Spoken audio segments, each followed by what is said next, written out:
Hi everybody, it's Stewart A. Swerdlow. And Janet Swerdlow. And this is our Expansions News Podcast for October, last week in October 2014.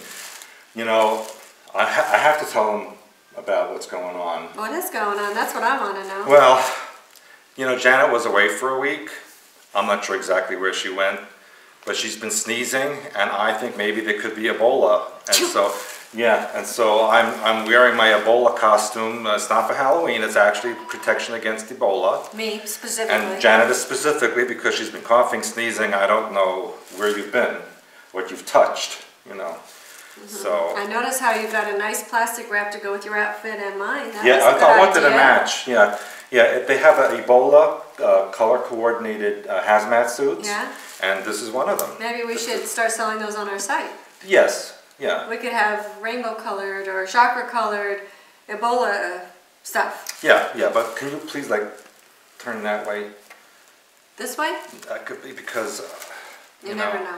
I don't know. But it's really getting hot in here. I think you better take that off. You think? Yeah, so I can sneeze all over you. Because I'm also running out of oxygen. Well, you have a hole in here. Bring the hole. Oh, is that what that is? I thought that was to pee.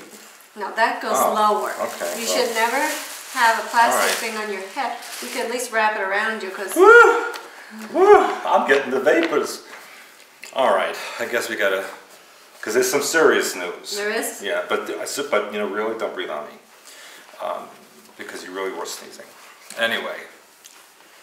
See, now I'm getting itchy. I think I caught something. I'm getting itchy and sweaty. Actually, I had it. I gave it to you, and I'm healed. I'm going to have to isolate myself for 3 weeks now. I have no problems now. Yeah, I won't be able to do anything for 3 weeks. I'll be in isolation. You took my issues. I'm done. Yeah. Your stuff. All right. Well, actually, I have something about your homeland. My gift to you. Yeah, but I hope this was not your gift. No, the stuff. What, the Ebola? Yeah, itchy stuff. Yeah, thanks. It's really itching me now. I'm contaminated. Yeah. Anyway, and this is a serious story. 15-year-old gunman named Jalen Freiberg opened fire at Marysville Pilchuck High School. That's near, you used to live near there, not too far. Seattle. Yeah, it's just north of Seattle. And he shot 5 people, killing one of them and then killing himself. A social studies teacher grabbed his arm before the final shot, which is odd because why wouldn't she have stopped him? Cafeteria worker also tried to stop the shooter. He was a homecoming prince, a football player, and a gun enthusiast. That goes all together, doesn't it? And he was recently suspended from the team and rejected by a girl. And it said he was suspended from the football team because of arguments over racist comments. And the reason they were racist comments is because he was a member of the Tulalip Native American tribe. Did I say that right? You did. Tulalip. And I'm trying to figure out if those were the Indians depicted in the Twilight movies where they shapeshifted into wolves. I don't think so, because that tribe is actually out by Forks, which is way across the Sound. So yeah, that's I don't think on so. the Olympia Peninsula. Yeah, so I don't think so. Although it is an interesting. And this is another thing. It said that the shooting lasted just 2 minutes between 10:41 a.m. and 10:43 a.m. on Friday. So that was a very fast event. You said it killed 5 people? No, 2 and 5 were shot altogether. And the young man? He killed himself. It said he entered the crowded cafeteria during the lunch break with a blank stare, which is a programming alter, he had a blank stare on his face, and walked up behind one table clutching a handgun. There was an argument before he launched his attack, hitting 5 students. The school is now closed until November 3rd for counselors and all that stuff going on. So Seattle, the Emerald City, Wizard of Oz programming, and then we look at Marysville. Look, we're wearing emerald green. Yeah, but look, it's Marysville Pilchuck. Is that also the name of a town there? Pilchuck, and I think Pilchuck might be the name of an Indian tribe, I'm not sure. Yeah, so Marysville Pilchuck, MP, military police. And Mary. And Mary. It's definitely something going on there. So, unfortunately, 2 people are dead. 15 years old. Amazing. Now, to my Ebola story, which I guess I should have done that first, but it didn't print out that way. Now, there was a doctor named Craig Spencer who flew to Guinea, which is the name of a country in West Africa, to treat Ebola patients, and he was a member of the French organization Médecins Sans Frontières, or Doctors Without Borders.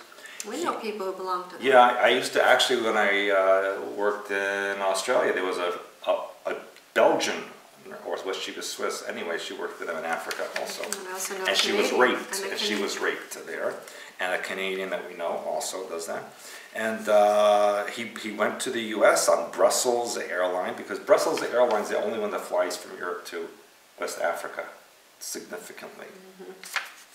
Now, here's the interesting, it would be funny if it wasn't so stupid. He arrived at JFK and was screened, and no symptoms upon arrival, so they let him go. That's a really good protocol. Okay, that's working. Then, 4 days later, he reported fatigue, exhaustion, but no fever, no vomiting or diarrhea.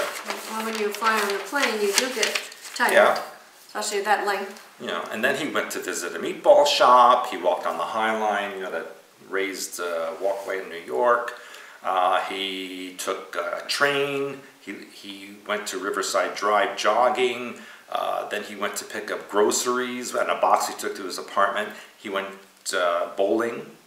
And then he went to Williamsburg, Brooklyn, with his friends, took the subways there. This was all in like one day? This is like, no, it last, like right after he returned, like 3 or 4 days after he returned. And do you remember the Uber cars we took in Manhattan? You know, you text for a car, they show up. You know, he took one of those, and so he was in there. And that's, next day he started to get fever. And that's when he called the Médecins Sans Frontières in New York City. And they told him, they took him immediately to Bellevue by fire department and EMS. And so now he's in isolation. And so we have to figure out all the places he went, all across Manhattan and Brooklyn. And who did he breathe on? What did he touch? What came out of his body? And so, in light of that, Errol Lewis, who is the host of Inside City New York, or Inside City Hall on New York One channel, offered the advice to his audience and said, people are wondering about methods of transmissions. You have to come into intimate contact with it while the person is infected. And the news anchor said, do not eat infected mucus or feces if they find them in subway cars, so you won't catch Ebola. Oh, that's terrible. No, because very often I look for that on the subway. It's terrible. And, you know, sometimes I'm lucky enough to find that. So, but please don't, people. Do not eat mucus or feces if you find it on the subway. It's not a good thing. Seriously. It's a good thing you're telling people. Yeah, that's why I wasn't wearing my plastic. I understand. You know, I don't even know where you've been. Now, the public health officials have stated repeatedly that Ebola only spreads via bodily fluids and is not easily contracted. So then why did they say last week that it was mutating and would soon be contagious airborne? There's a lot of contradiction in what they're saying about Ebola. Well, that guy that they just elected or whatever, appointed to be the czar of Ebola.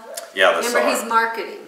He's not health. Yeah. So it must be he's not as good at marketing as they Well, thought. well, I'm sure hoping he's telling people not to eat feces and mucus on the subway. Well, it's a good thing you're doing In that. fact, people don't eat it anywhere. Yeah. It's just not a good thing. Just in case. Yeah, just in case, you know, you don't want to have Ebola-infected feces, you know, for like lunch or something. Right. And not know it, that'd be awful. Correct, yeah.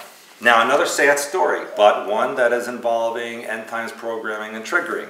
And that is that a Corporal Cirillo was shot dead on Wednesday as he was guarding the National War Memorial in Ottawa, Canada.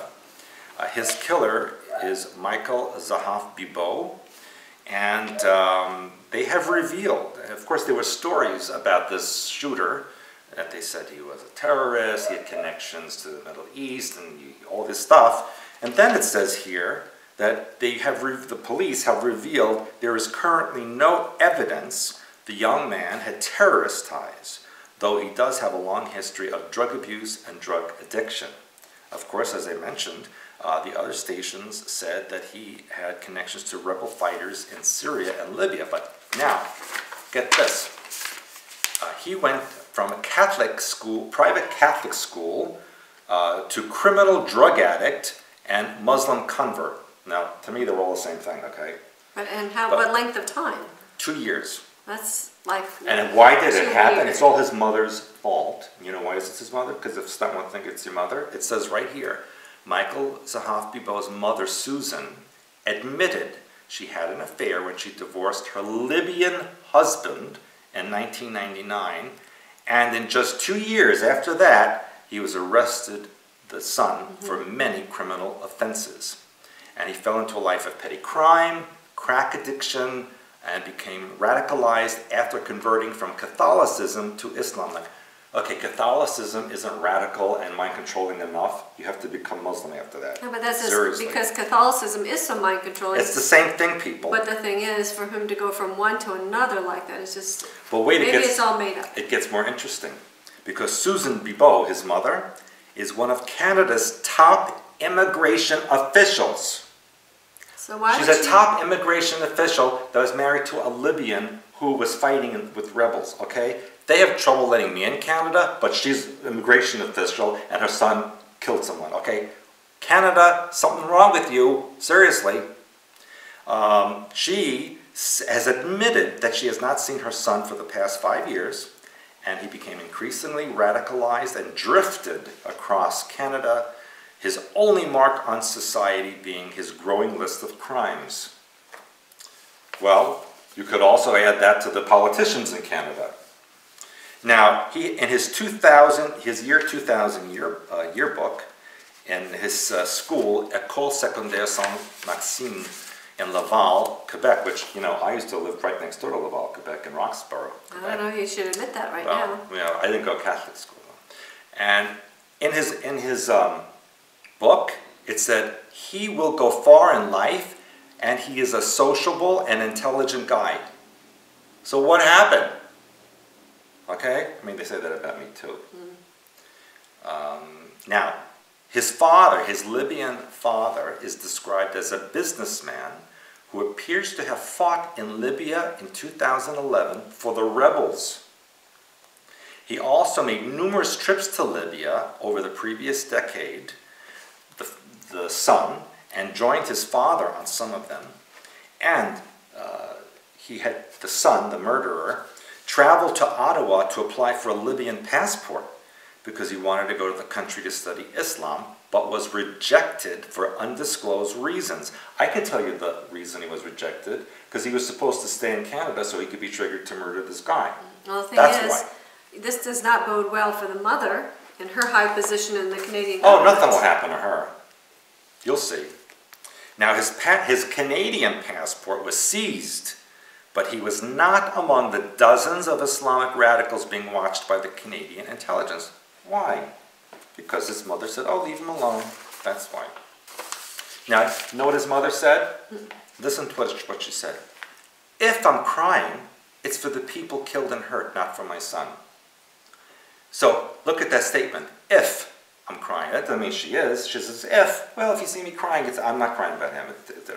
I would think She's that a winner. But wouldn't you have such terrible feelings if that was your child that did those things? Well, first of all, she hasn't seen him in 5 years. It's because of her they went nuts. You know, supposedly. Supposedly.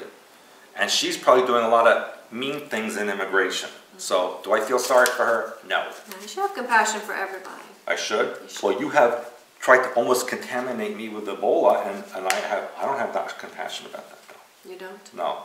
The only thing I will like is the isolation for 3 weeks, so I don't have to go anywhere and do anything. That would be interesting. Yeah, I don't think that you would like that. No? Well, just bring all my stuff to my room, please. And wear gloves in plastic. I'll put gloves. And don't breathe on it. I'll put you in plastic and give you gloves to wear. Mm-hmm. But that's what we do sometimes. Well, don't tell everybody. Oh, okay. All right. Next. Maybe everybody else will like that now that Ebola's out. They'll start a new trend. Yeah. They'll give me some story to talk about the end of the thing. Mm-hmm. Well, in January. And remember, you heard it right here on expansions.com. Yeah, that's the truth. Now listen to me. Another bad thing happened in California. More? A vigilante activation. 2 California sheriff deputies were killed and 2 others were wounded in a shooting spree that started in a motel parking lot in Sacramento this past Friday. Marcelo Marquez, who was 34, and a female companion, who were described on Twitter by the California Highway Patrol as armed and dangerous. Why did they use Twitter? I mean, it's ridiculous. Really? And they were taken into custody.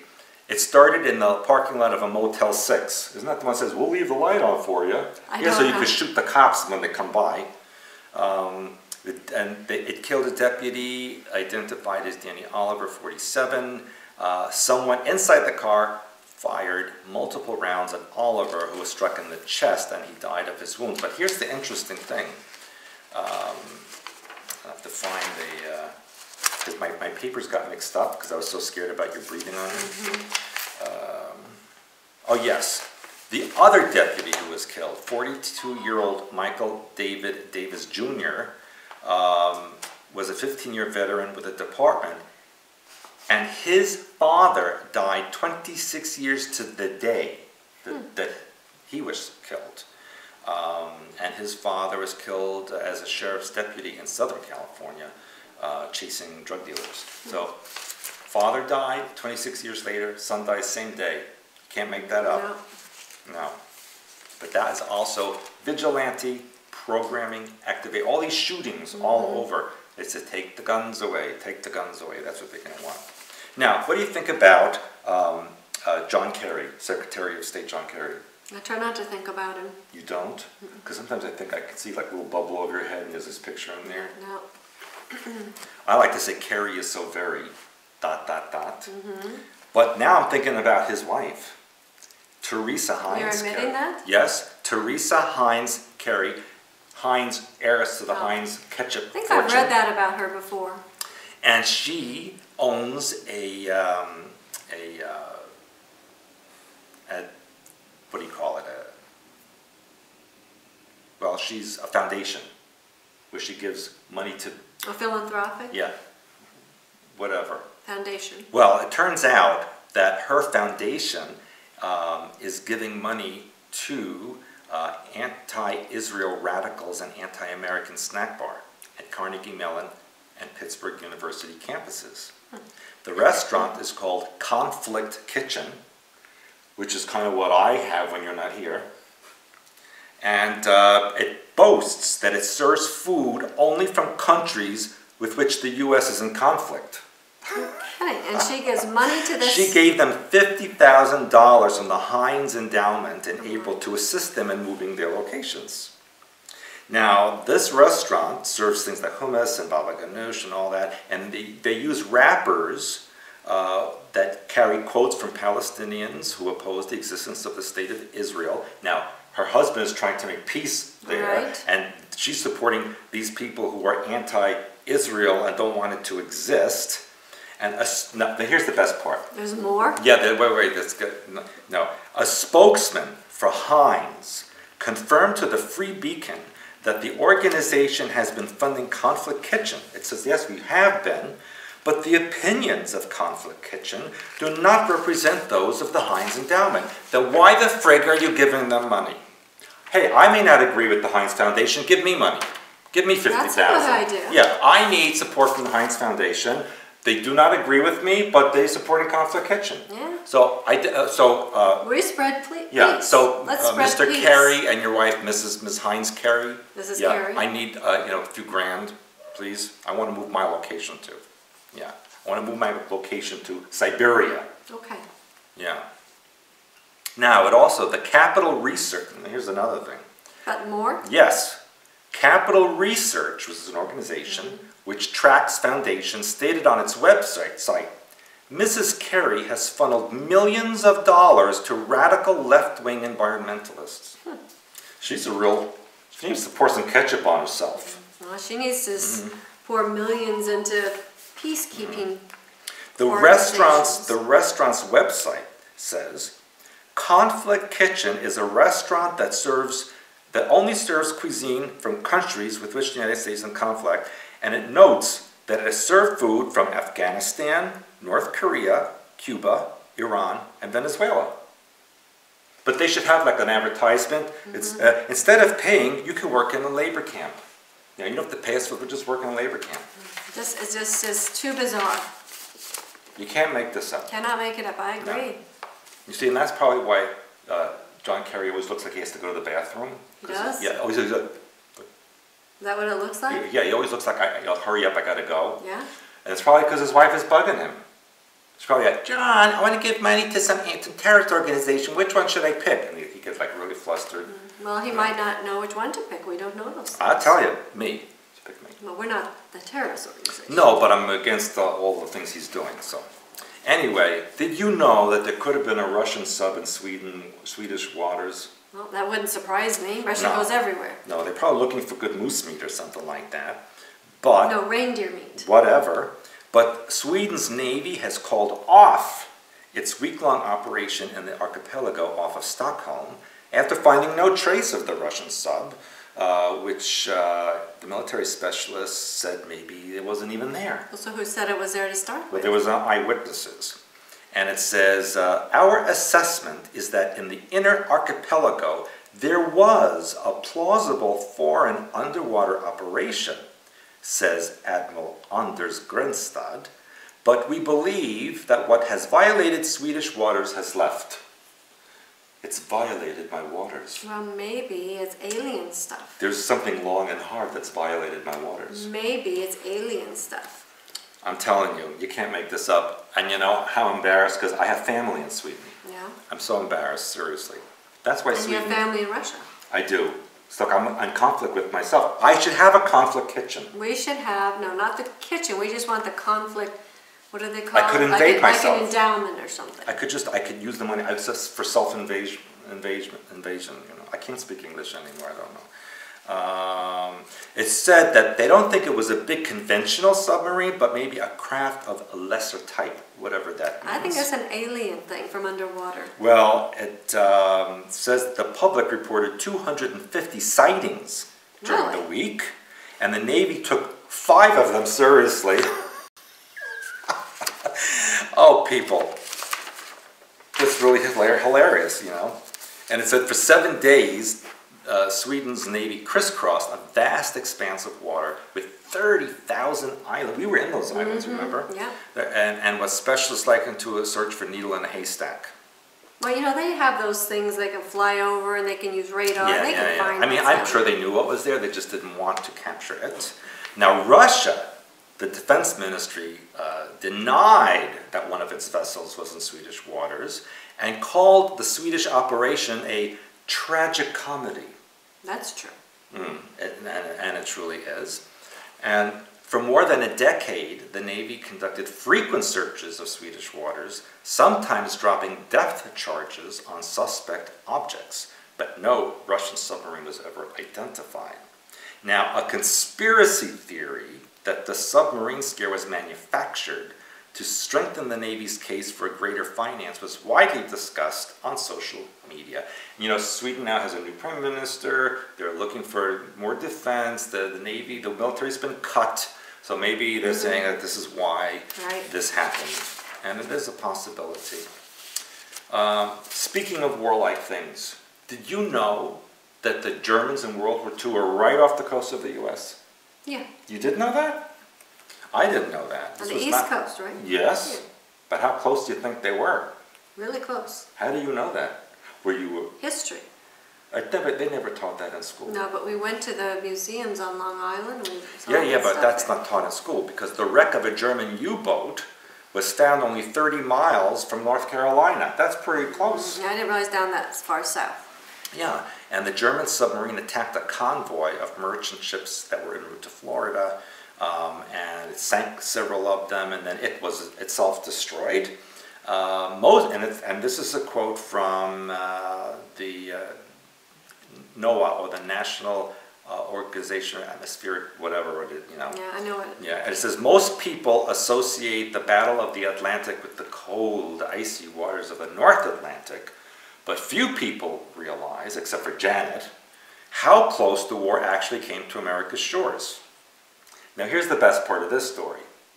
Germany's foreign ministry appealed for the wreck site to be treated as a war grave to allow the dead to rest in peace. Okay, they were freaking Nazis. Why should they rest in peace? Did their victims rest in peace? No. So you know what? I say go down there, pull their bodies out, and put them on post on the North Carolina islands. Am I hostile today?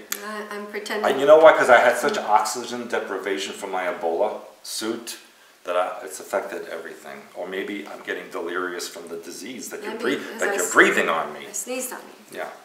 Here's another hilarious story. The National Weather Service says September 2014 was the warmest September on record globally for land and ocean combined, and the records go back to 1880. Well, I don't think they've been around here because it was pretty freaking cold here in September. It went back and forth. Yeah, and it said September 2005 used to be the warmest, now it's the second warmest on record. And if it continues like this, then 2014 will be the warmest on record ever.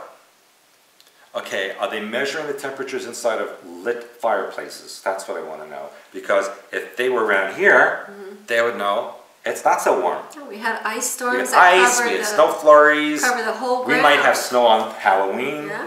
Yeah, that's real warm, okay? But here's what I like the best, because one of the co-founders of the Weather Channel, John Coleman, says, there is no climate crisis. Man-made global warming is a lie and not backed up by science. And this is by the head meteorologist that co-founded Weather Channel.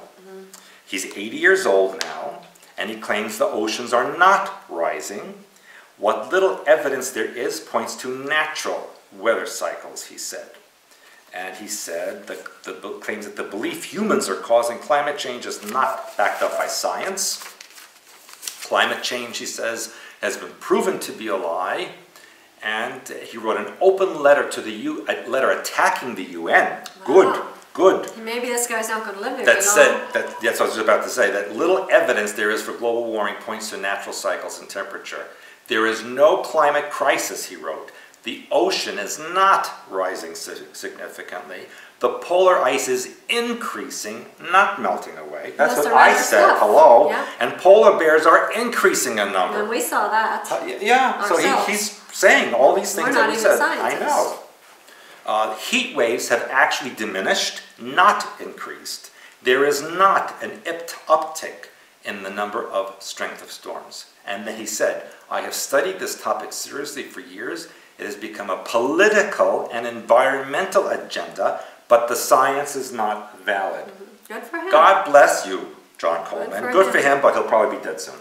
Probably. I'm sure they'll kill him. They won't like it. No question about it. And speaking of death and these things, Halloween is end of this week.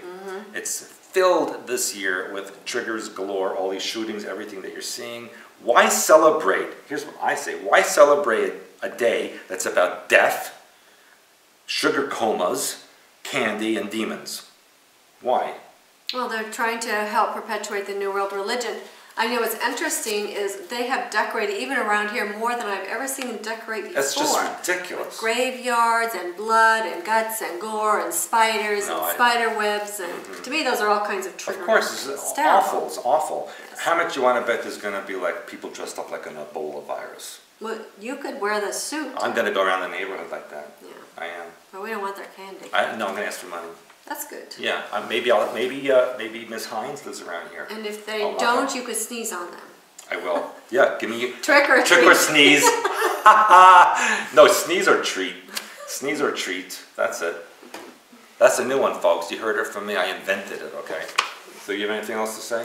Just like one thing I wanted to say that I think is very important for people to understand. First of all, is that it is an Ebola lie. Ebola. Right, which I thought was very good, which I reported on last week. Yeah.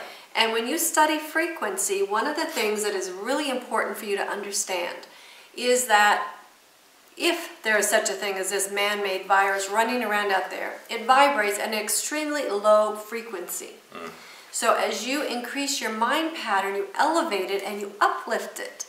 Your frequency is not going to vibrate at the same frequency as something like Ebola or all this other crap that's going around. So when you build up your mind, you build up your immune system, you build up your physical body, It doesn't matter. You're vibrating here and it's vibrating real low and slow down here, and you're not going to match and you're not going to get sick. But if you are filled with fear and anger and hate and resentment, even if you resent the government or you resent Miss Hines or whatever, all of that is going to hurt you. It's going to lower your frequency, and that's going to open you up to all disease of any kind.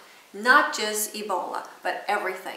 So it's very, very important that you take care of your mind pattern, you continue to elevate and uplift yourself, you observe what's going on around you, but you don't participate in it. I think that's really a huge message. And that's what Stewart and I teach you to do. That's all really a good basis for hyperspace oversoul work. In January, if you're interested in learning more of our work, in January we have a week-long class where we teach you how to take care of yourself, your body, your mind, your soul. And it's your opportunity to talk to us one-on-one, because it is always, we keep it a smaller group, where that we can work with you specifically on what you need for your year, for your own personal self, for your own personal straightening around, if you want to put it that way. So it will help you get through these kind of things. And then when you go forth into your community, wherever you go, you have an idea. You have to know your audience, but you can start sharing what you know. And as you change, other people want to know what you're doing. And the next thing you know, you have people asking you what they can do. So we are about spreading inner peace and inner harmony so that you can go home and do the same thing wherever you are in the world. And we have people from all over the world that always come to all of our events. But January, I think, is an extremely important time for you. 2015, it's an oversoul year. That also means money, because money represents energy. So that means it can come to you or it can be taken away from you. It also has to do with, there could be a lot of death in 2015 because it's an oversoul year, and people can be taken out, so to speak, because they are closer to their oversoul, and it can go either way, depending on positive or negative. A lot of people are predicting financial collapse in 2015. Because it has to do with energy. Yeah, and they use the biblical, Shemitah, which means release. Yeah. And it's every 7 years it happens, and this year is supposed to be about money. Yes, and so again, you can make it work for you or against you. So what we do is we teach you how to elevate and uplift and increase your frequency on all levels, body, mind, and soul. So if you're interested in your oversoul hyperspace work, January is a place to be if you can get there. We also be a member of our blogs. We encourage that. We have lots of things that are going on and behind the scenes. And again, those are for those of you who are serious. And like our Facebook page, help us raise up on the Google statistics, please, so that other people can find us. We appreciate your help. You want to say the rest of this over here? I don't know what you wrote, so you'll have to. Because some of it you don't even know. Oh, then. Because it all happened when you were away, some of it. Well, so are you supposed to tell people or not tell people? No, I'm just telling you, because you're going to be surprised when you hear some of this stuff. Anyway. Well, you and I may have to have a big discussion when this is over then. Yeah, I'm sure we will. So you mentioned January. Yes. February, I'll be in Prague to the film. I know that. Yeah, it's hyperspace porno. March, I will That you be... didn't tell me about. No. Oh, and I'm supposed to meet the Prince of Czech Republic. Yeah? Yep. Yeah. I want your picture. We've met the... He's interested in my work. Yeah. Then March, I'll be back in Poland, and then to Vienna. I knew that. And then maybe to Japan, where I'll be meeting the princess. You told me about Japan. that. So I'm meeting a prince and a princess. So no surprises yet. Yeah. April is the conference, or... Our spring conference, Which is Addicted to Addictions, Get Hooked on Health Instead. In April, we always do in the spring to help you again. Yeah. And then in May and June, while you were away, I was invited back to Iceland and to UK to do seminars there. Well, we'll talk about that later. Yeah, and someplace else that you're not going to like. You're not going there. It starts with a T, right? Yes. Yeah, you're not going. Yeah, it happens to be in West Africa. No, you're not going. Well, if I already have contamination, then I will be, immune. Or you could be dead by then. Well, if you try to poison me. Yeah. People, this is a very serious situation. Are you done? I'm done. All right, so I guess the next time I speak to you, it'll be in November, my birthday month, or I'd like to say personal tribute month to me. Yeah. And so I do accept all And what day is your birthday in No, November? it's Guy Fawkes Day. Which Programming. the British people will understand. It's a British holiday. It's November 5. Yeah. Yeah. Yeah, and So it's soon. it's still time for you to get things in the mail. You know, gifts and stuff like that. Yeah, I notice you respond very well to gifts. I do. I You just really raise do. people right up on your list. And you know, with all the diseases, who knows how much time I have left? So, you know, I want this to be a really good birthday. Yeah. Yeah. So anyway, people, I will see you next time. All right. Thank Bye. you for joining us, expansions.com.